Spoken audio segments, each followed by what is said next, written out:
Most beginners think you need hundreds of new words to sound fluent, but the truth is this: if you can master these 8 tiny but powerful words, you can level up your Spanish today. Let's get into it. Let me prove it to you with one quick example. I want you to take a look at this simple sentence right here. Yo estudio español. Yo estudio español. It's correct, but it's bland, unseasoned, sin sazón. Now watch what happens when we add one of today's power words.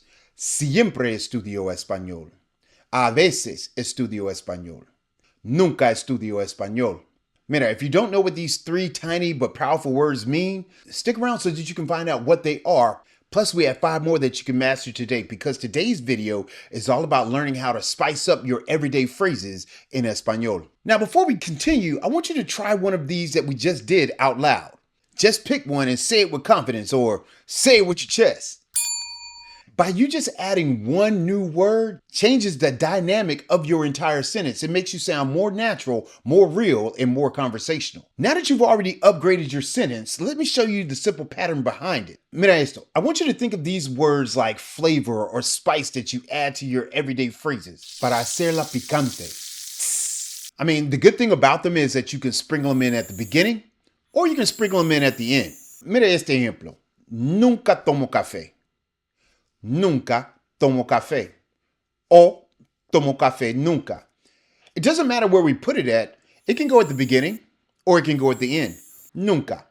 Tomato, tomato, we still convey the same thought regardless of where the word is placed. So wherever you decide to spice up your sentence, it's your prerogative. Do what you want to do with it when you're using these 8 words. I don't want you to stress out about where to place the word. Just drop it in there and keep the conversation moving along. So if you've been struggling to speak Spanish for a while, this pattern is a game changer. By the way, soy Profe Don Omar, and I've been teaching Spanish for 25 years. Now I help busy adults like you go from stuck to speaking real Spanish with confidence. Bueno, you've already learned 2 powerful things already about these 8 words.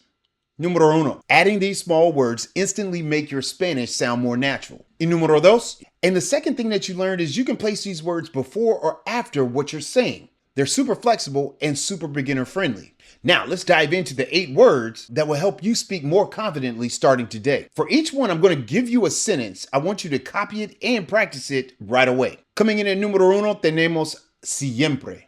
Siempre. Y siempre significa always. This is great, obviously, for using when you want to convey something that you do on a daily basis. Por ejemplo, siempre estudio español por la mañana. Siempre estudio español por la mañana. Now, I want you to try it, but we're going to break this sentence down a little bit further for you. Siempre estudio español. Siempre estudio español. If we know that siempre significa always, now we're saying I always study Spanish. And the good thing about this, of course, we can sprinkle it in at the end. Estudio español siempre. Whatever you want to do. But the more common way, a lot of people oftentimes put it at the beginning. Siempre estudio español. So make sure you try saying that. See, I knew it. It already sounds more confident already. Coming in at número 2, tenemos casi siempre. Casi siempre. Y casi siempre significa almost always. Mira, casi siempre practico en el carro. Casi siempre practico en el carro. I almost always practice in the car. Can you sprinkle this in at the end? Absolutamente. Practico en el carro casi siempre. I almost always practice in the car. Whichever way. Hey, real quick, if you're gaining value from today's video, be sure to like it and hype it, and then share it with someone you know that's trying to become a better, more confident Spanish speaker. Now, let's get back to the rest of the video.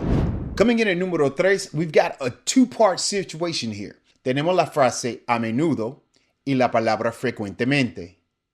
A menudo, frecuentemente. Technically, they both mean often, pero con frecuentemente, we can realize that the mente, I want you to understand a little trick here of the trade about Spanish and English. Mente is what we would call a suffix in Espanol, un sufijo. And the equivalent in English is ly as the suffix. So if we take ly, if we add it to frecuente and put the ly on it, it's very similar to frequently in English.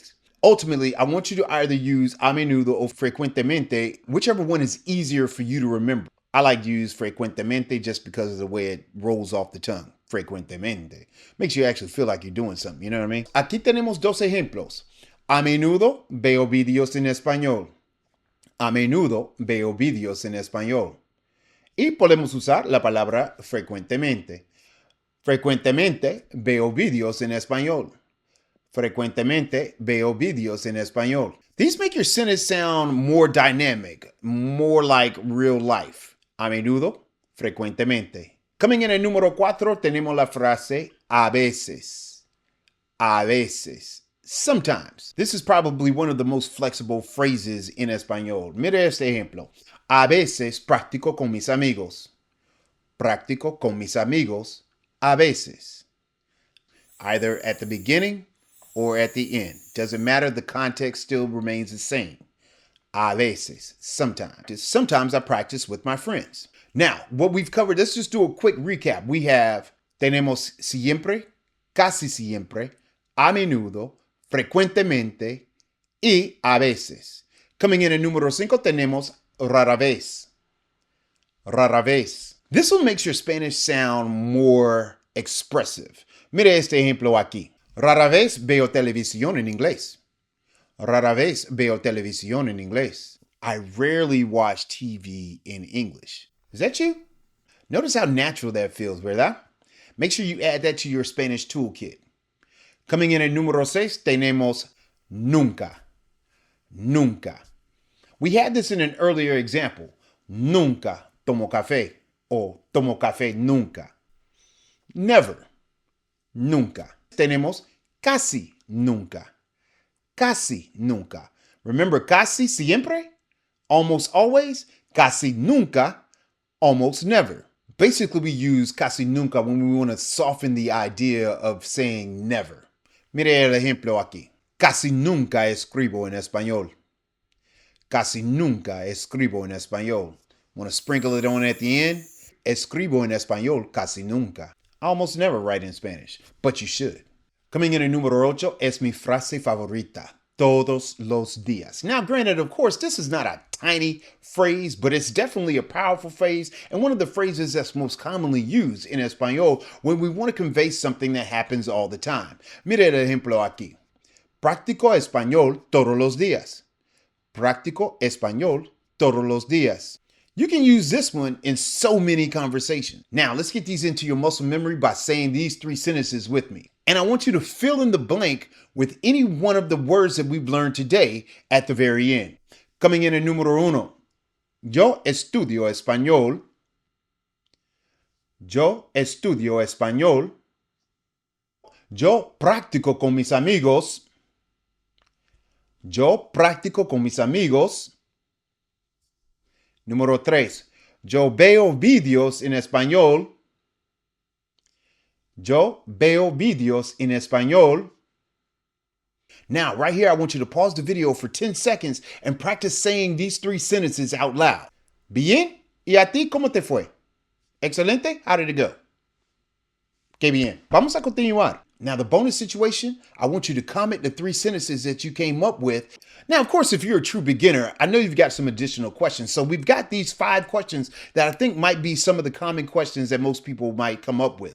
Coming in at número 1, what if I forget where to put these words? Es una buena pregunta, but I don't want you to worry about where to put them at. Just drop them into the conversation and keep it moving. The biggest thing to understand is Spanish is flexible. Your meaning is still going to be clear. Pregunta número 2, can I use more than one of these words in a sentence? Most of the time you only need one, but yes, Spanish does allow for you to use multiples to describe something specific. But as a beginner, I would advise just sticking to one for right now. Pregunta número 3, do native speakers actually use these? Absolutamente. These are some of the most commonly used words to express how often you do something in everyday Spanish. I guarantee if you use them, you'll instantly level up and sound more natural con tu español. Coming in at pregunta número 4. What if I say the wrong one? Look, you won't break anything by using the wrong word. Just drop it in there and see what happens. Spanish isn't about perfection, it's about making a connection. Bars. And the good thing about it is people are still going to understand what you're saying. Coming in at número 5, how often should I practice these? Cada día. Todos los días. Remember that one? I want you to use one of today's words every day in at least one sentence. Y recuerda, daily reps build confidence more than anything else. So now, as we begin to land the plane, I like to always leave you with a Profe Power Tip. And today's Profe Power Tip is this. Confidence doesn't show up before you speak. It shows up because you speak. I want you to choose one of today's words and use it in 3 sentences before you go to bed tonight. I guarantee you, when you wake up, you'll be one step closer to being more confident con tu español. Now, if you've got these down and you're ready to learn more high-frequency words and phrases, I want you to check out this video right here where I go through similar phrases that you can use right away, and I'll see you over there. Soy Profe Don Omar, your guide on how to speak Spanish now. Nos vemos.